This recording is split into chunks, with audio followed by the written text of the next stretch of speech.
I wanna run away. I think I'll go back to that place I stay. Play on the server the TimeShot way. Hello people, it's Poet. And we're back on TimeShot. This is gonna be a quick episode, I have been told. Because every single Sunday for like the last 3 years or something, me and Win have watched 90 Day Fiance on DLC. It's one of those kind of cringy reality TV shows, but it's relevant to us because I entered the United States on the 90 Day Fiance visa. That's how Win and I were able to get married and live together and be together now. So, the show follows some unrealistic people, but still people going through similar long distance relationships. Basically, they should just call it long distance relationship. It has very little to do with 90 Day Fiance visa anymore. But the show is starting in about 30 minutes or so, and we can't miss even a second of it. So I gotta really compact this episode. I don't think it'll be too difficult. So first of all, I wanted to correct, or at least acknowledge, my mistake earlier. Last episode, I said that this was the work of either... Well, I was pretty sure it was Tort. Simply for no other reason, except that the brown signs were of his style, and so I just assumed that's what he had done. I'm told now that this was Dave that did the work of... What the... Oh. That's why that didn't go for a very long flight. Whee! If I go over here, let's see. It's got... You see, there's so many elements of it. But I mean, it's just everybody kind of, I think, following a similar building style. But it's got like the green carpet, and the same exact color of signs. So I mistakenly thought that it was the same person who made them both, but no. Apparently it was Dave, who has been working vigorously to completely reimagine these docks, completely reimagine the pathway around spawn. I have no idea where the dragon egg went. The last place I had it was up inside there. I looked earlier, and it wasn't in there anymore. So, I don't know. The dragon egg is somewhere. What else? I have been working on sort of making my own base sort of match this style somewhat. It's become sort of a big beachfront. It wasn't like this before. This was actually grass, and there was a little bit of a forest here. It's all kind of turned into palm trees and sand. And I love the stripped birch logs with the planks, slabs there. Got some sandstone mixed in with the sand itself, which looks really good. But I like the beaten path made out of the wood like that. Really good. And I'm going to have to sort of do that same thing over at my base. So like I said, I've been sort of trying to match the style. I got all that sand in the last episode, and I've been putting it to good use. I completely desertified this island here. So this island is now all sand. Got a beach around it. Some leaves put in. And that island over there, I also beachified. I put all of this sand in here. So that's all done, except for the interiors. I haven't, well, those 3 blocks anyway. And then I put a little bit of sand around this base right here as well, but not much. The biggest change that I've done in the last couple days, I went ahead and I removed the path that comes up to here, and I'm gonna have to rework all of this. This is all gonna be like shoreline now, more or less. So kind of like that, actually. This will be sand as well. Yeah, I think I'll turn it into sand. It just makes sense. This is all sandy beaches. And then we're going to have a bridge of some kind. Potentially. Maybe not. I mean, it's sort of... If we're having land pathways everywhere, it sort of defeats the whole, you know, islands and boats theme. So maybe I won't put a bridge here, but we'll see. I like convenience. Although the style might look better without a bridge, I like convenience of just being able to run across. So we'll see. We'll see how I feel later. So I think I'll continue doing that in this episode while we talk, and I wanted to just kind of announce, well, it's not really my place to announce, but I'm sure that he will or has in some capacity already announced it, is that officially Huck Let's Play is stepping down from a membership role on TimeShot, which, to be perfectly honest, like, there's not a whole lot of meaning to that anymore. But it's still, there are people who haven't been active at all, who haven't been on the server, who don't even play Minecraft anymore, who are technically still members. You know, that's fine. We don't really have a membership anymore, and that's, you know, there's always a running joke that it takes like 5 years to join the server, and we do have people who join, like Ice joined very recently, but there's really there's no meaning to the word TimeShot member really anymore. We're all just sort of a group of gamers who play video games together, and that's sort of it, you know. If we don't play games, that's fine. If we do, that's fine. I'm gonna... Maybe there'll have to be sandstone or something here. I'll have to be sandstone around that corner. But anyway, he is stepping down as a member officially to focus on other things, and we made it very clear, like, you know, same as I'm saying now, there's nothing really, there's no meaning to the word member versus non-member, and he said he just wanted to you know, remove the tag just to focus on other stuff. And it was nothing personal, of course. Huck is I consider, and I hope, well, I hope he considers as well, but I hope he knows it, one of my closest friends, despite the fact that I have never met him in person, which I wanted to change desperately. In fact, we were planning a trip, me and Win, to go see Huck, and his wife, of course. But we were going to go see them in March, and it was around either January or February, or in and around there, and the pandemic hit, and then it was sort of like, oh, well, okay, I guess we're going to have to postpone those plans, and that's sort of where it's at. So we never actually got around to doing that, and I as soon as things are safe again,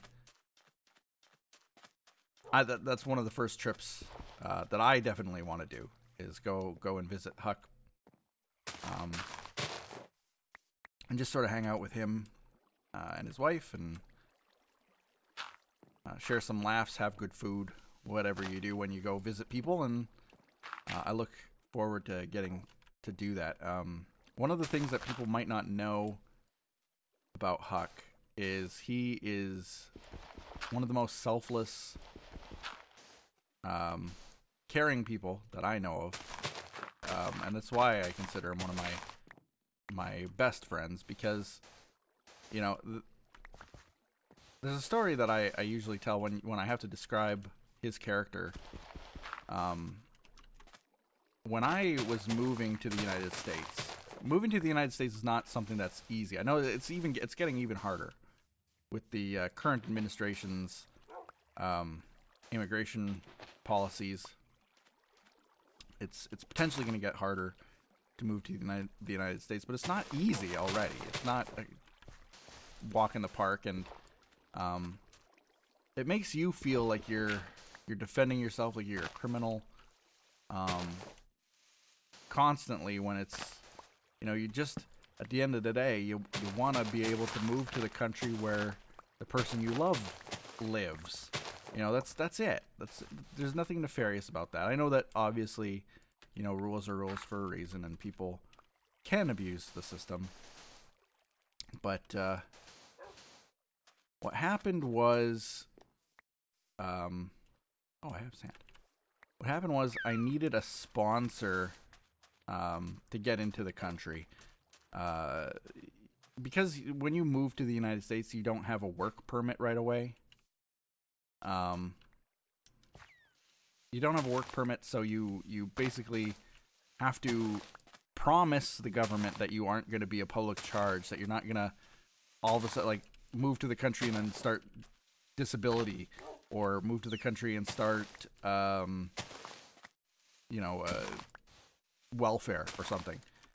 They don't want immigrants coming to the United States and using these systems, because essentially they haven't earned the right, I guess, to use those systems. And essentially you become a public charge. Taxpayers pay for you to live in the country. So you have to sponsor to get in. Move Dave's head, which is weird because he's got another head right here, and it's not pure white like this, but this one is. I don't get it. Someone explain this one to me. It's a glitch in the mod. It's not really a mod, it's a Dave hack, but you know what I mean. So anyway, you need a sponsor to get into the country so that you can prove that you are not going to be a public nuisance, public charge. Nuisance I will be. Charge, no. The way you do that, the reason you get sponsored is because if you become a public charge, like you suddenly enter the United States and go on welfare, the person who sponsors you would be technically responsible for that, and they might even technically go after that person to recoup that loss that the country faced. How fair is that, right? To that poor person who sponsored you. But speaking of that poor person,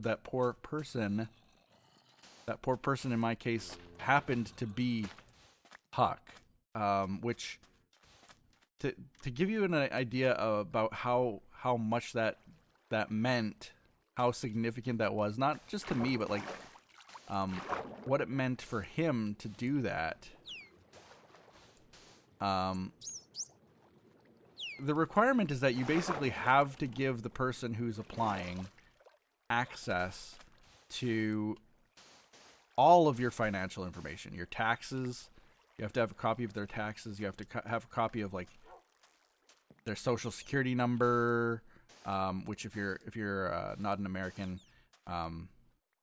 there are usually similar services in every other country, but your social security number, your social insurance number, a number that you use to register for work and so on.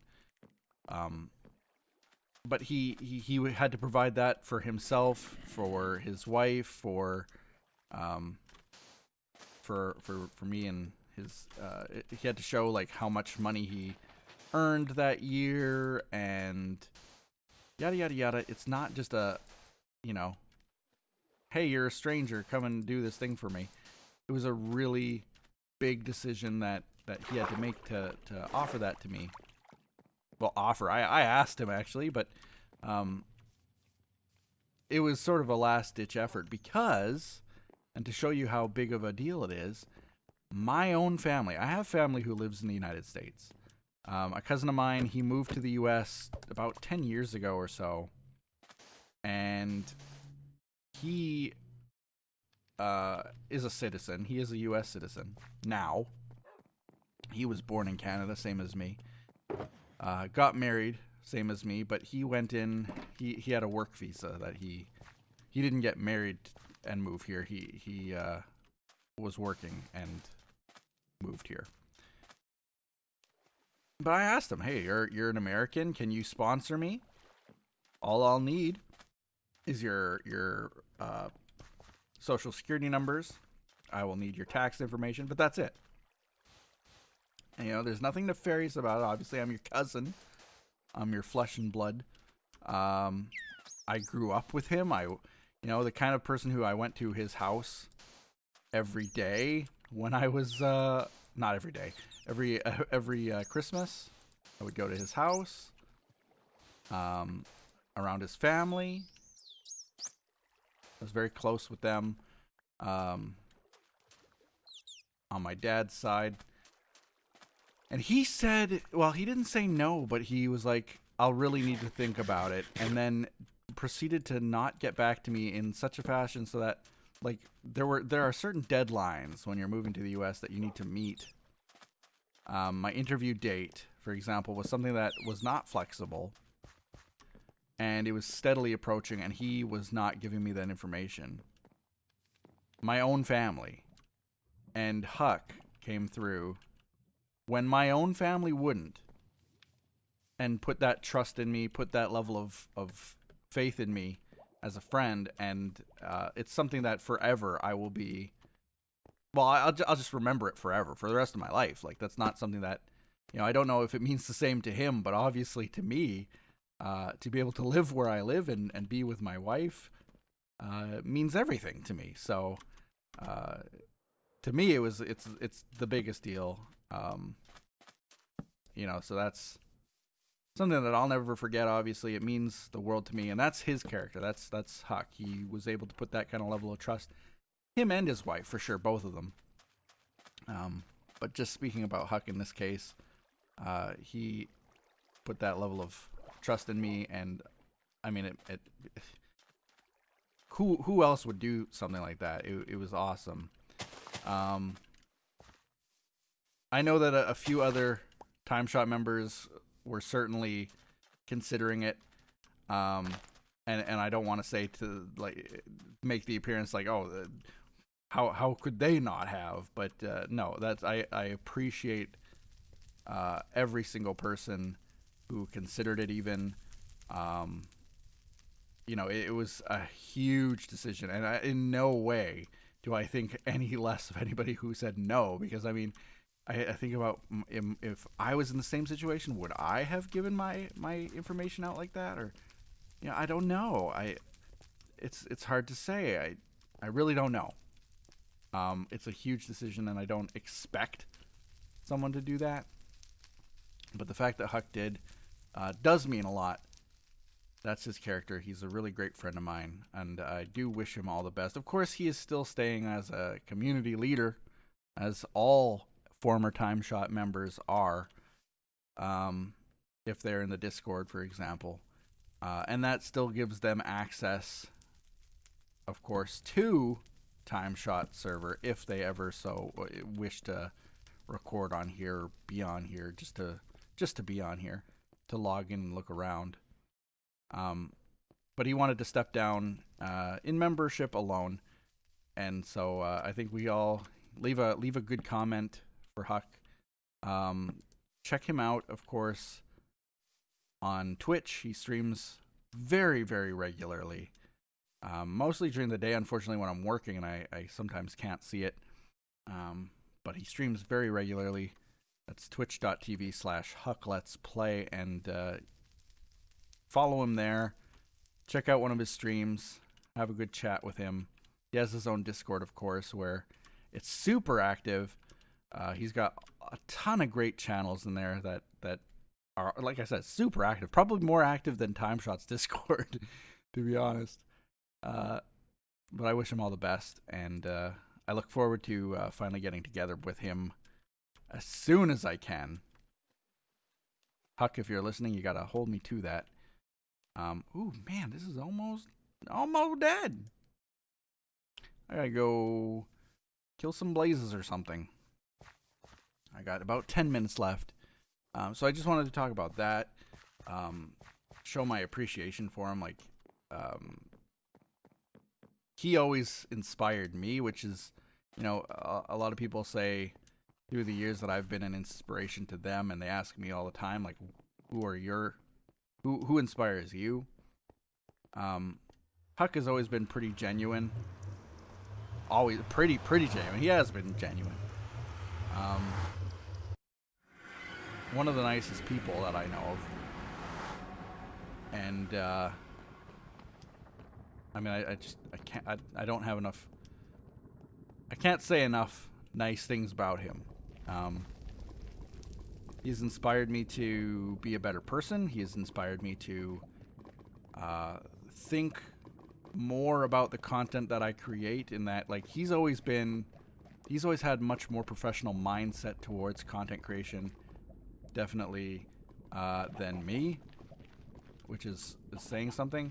You know, success on YouTube sort of fell into my lap. I worked for it a lot early on. You know, I don't work as hard for it now, by any means. But nobody has worked harder to create good quality content than Huck. I mean, maybe Fabe, like, to his credit too, like, Fabe and Huck both have this, like, super creative dedication to their craft. Like, how can I improve this? How can I make this better? Never cutting corners, and Huck has always been that kind of a person. So he always inspired me to try to elevate my own stuff, think more about the content creation process. A lot of the intros to the series, like me singing TimeShot Season 2 intro and on, is because of Huck. Huck going out there, putting himself out there and singing, you know. That's why I do what I do in those cases, is because he inspired me to, you know. So I owe a lot to him, more than he probably knows, and yeah, this is sort of a dedication to him. Yeah, feel bad, like, we've had so many awesome members come and go on TimeShot. A lot of the time we don't acknowledge it. I think we should more. That's sort of why I'm doing this. That TimeShot is a community. It's created for fans, and his fans and the people who were in his circle were some of the best. So hats off to him and the fans. Hopefully we'll see a lot of him around still anyway. Yeah. Well, we'll have to wait and see how things go, but either way, you will still catch me in his streams when I'm not working, and when I can finally get around to catching them. And yeah. Oh man, emotional. I'm getting emotional here. Anyway, that's where I'm sort of gonna end it, because now you don't want to just watch me killing blazes here for days. But I got a ton of this mending elytra. I got Wynn's pants, by the way. I'm in Wynn's pants. I stole them from Season 1. I also stole her pickaxe from Season 1, which I should probably put in my offhand. And because it has mending on it too. But anyway, that's where we're going to leave it. I hope you guys enjoyed it. I'm going to keep working on, once I repair my armor, I'm going to continue putting sand around the base. I'm going to take a stab at making those palm trees too. You saw those palm trees that spawn? Let me get away from the noise for a second. I'm going to take a stab at getting the palm trees done around my base. We'll see how that goes. And you might see those next time you tune into TimeShot. We'll see you then. Bye-bye.